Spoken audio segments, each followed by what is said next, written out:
So what is cryptocurrency? At a really simple level, cryptocurrency is just an ability to send something from one point to another point anywhere in the world without the need of a middle person, right? It's peer-to-peer. If we remember back in the day, uTorrent or LimeWire, right? Anyone, probably illegally downloaded movies back in the day. The way that worked at a simple level was someone uploaded a movie anywhere in the world and someone else anywhere in the world could download that movie, right? It's a peer-to-peer transaction. Cryptocurrency is the same, but it's on a blockchain. And a blockchain is basically just a piece of code or a software that allows us to make those transactions happen. So we can use money without a bank. We can download music without Spotify. And we do this through the blockchain. One of the best things as well about the blockchain is it's immutable and it's transparent, right? So people that say that, well, Bitcoin's used for drug money and laundering and all this sort of stuff, you can go right ahead. The Bitcoin blockchain is completely transparent. You can see every single transaction that happens on the network right now, forever, right back for the last 13 years.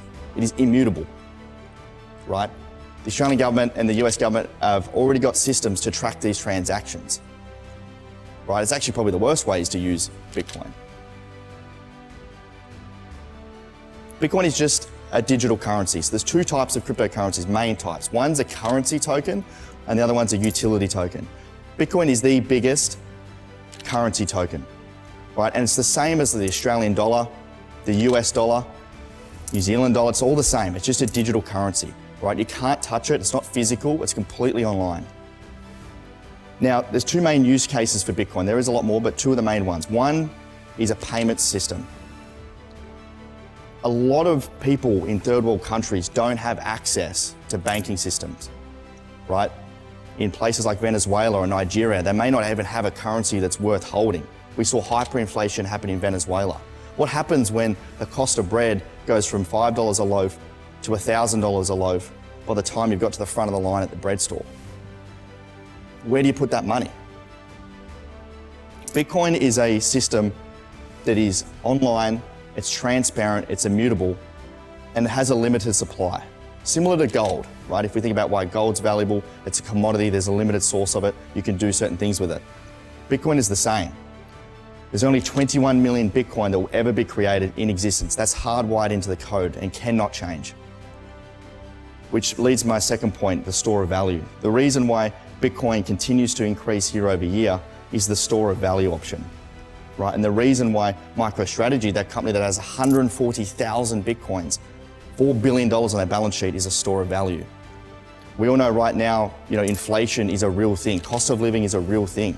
Mortgage payments, right? Rental prices, going to the grocery store, everything is going up, right? But wages continue to stay stagnant. There is a number that the government releases which is called the CPI index. It's the Consumer Pricing Index. It's the number that they tell us of how much prices are going up each year, and it's 6%, which is complete BS. Right? It's 12 plus 57 equals 6, right? The real inflation number is a lot higher. Look at the property pricing, right? Even just in Australia the last few years. This happens at a really simple level, right? As an increase of supply. Over the last few years during COVID, the US government, the Australian government have printed so much money into the ecosystem, which pushes prices up. It decreases the value of cash. And this is why Bitcoin has become so popular, because it is a limited supply. It is deflationary. The amount of Bitcoin right now that's available is only 19 million, right? Every day new Bitcoin comes into supply. It'll only hit 21 million. But every 4 years, that amount that comes into every circulation every day halves. So the amount of Bitcoin that comes available has a curve like this. It slows down. So when you have a limited supply asset like gold, right, and an increased demand, it pushes pressure up on the price. And there's obviously a lot of other factors that play into account, but that's at a simple level.